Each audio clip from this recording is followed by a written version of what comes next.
அதுல உங்க பெரியோர்கள் இப்ப நான் இந்த விக்கிரகத்தை வச்சுக்கலாம்னு சொன்னான்னு வச்சுக்கோங்க, நான் இப்ப சொல்றேன் இந்த விக்கிரகம் வச்சுக்கலாம், உடனே 10,000 கமெண்ட் வரும், ஏன் அந்த விக்கிரகத்தை வேண்டான்னு சொல்லிட்டார். நான் என்ன சொல்றேன், உங்க பெரியோர்கள் எதை ஆராதனை பண்ணி வந்திருக்காரோ இன்னும் ரொம்ப ஆட் பண்ணாம அதை சிரேஷ்டமா பாதுகாத்துன்னு போறோம். Okay sir.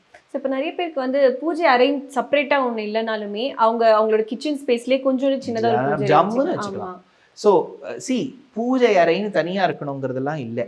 நான் தான் சொன்னேனே, பெருமாள் வந்து ஒரு சின்ன மஞ்சப்பிடியில கூட இருப்பார். அவருக்கு அவரோட அனுகிரகங்கிறது அது வேற லெவல். அவர் வந்து இந்த இடத்துல தான் இருப்பேன், நான் வந்து 7 ஸ்டார் ஹோட்டல்ல 8th ஃப்ளோர்ல தான் இருப்பேன்லாம் சொல்ல மாட்டார் அவர்.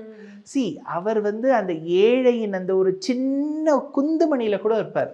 ஸோ அதை நீங்க ஒழுங்கா கிளீனா வச்சுக்கோங்க. என்னோட பாயிண்ட் எப்பவுமே நான் உபன்யாசத்துலேயும் சொல்லுவேன், ஜென்ரலி உபன்யாசத்துல இந்த டாபிக்லாம் வராது, நான் டிஸ்கஸ் பண்ணுவேன். குப்பையை போடாதீங்கோ, ஏன்னா அது பூமி மாதா, எச்ச துப்பாதீங்கோ. ஸோ இதெல்லாம் வந்து கிளென்லினஸ் இஸ் எக்ஸ்ட்ரீம்லி இம்பார்ட்டன்ட். அது நம்ம சிவிக் சென்ஸுங்கிறது இந்தியாவில் ரொம்ப ஜீரோ. அப்படியே கோவிலுக்கு போயிட்டு வந்து மாலையை தூக்கி போடுறது, அப்படியே விபூதியை கொடுத்தா அந்த இடத்துலயே சவுத்துல தொட வருது, அப்புறம் வந்து பொங்கலை சாப்பிட்டா அங்கே வாட் ஆர் வி டூயிங்? நம்ம கோவில் இல்லையா, நம்ம நாடு இல்லையா?